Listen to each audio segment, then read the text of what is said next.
Any discussion on carbon credits requires us to first of all define what is a carbon credit. What are we talking about here? So a carbon credit is a tradable permit or certificate that provides the holder of the credit the right to emit 1 tonne of carbon dioxide or an equivalent of another greenhouse gas. It's an offset for producers of the gases. So it could be used in the context of an energy transition strategy, for example. As a company moves towards net zero, they could, in addition to perhaps innovation techniques that they're applying to their business, they could use the carbon credit to offset remaining gases. Or alternatively, it could be used in the context of a particular activity, for example, offsetting the carbon footprint of a flight or offsetting the carbon footprint of a product that you purchase.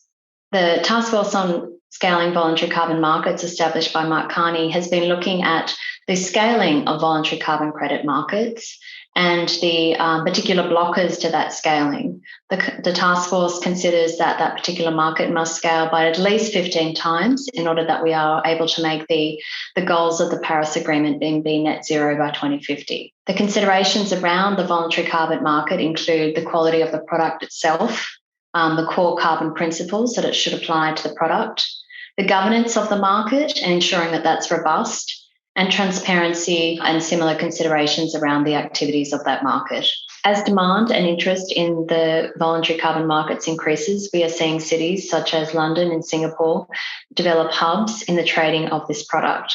We're also seeing various emerging markets become more interested in the expansion of the projects in their various jurisdictions.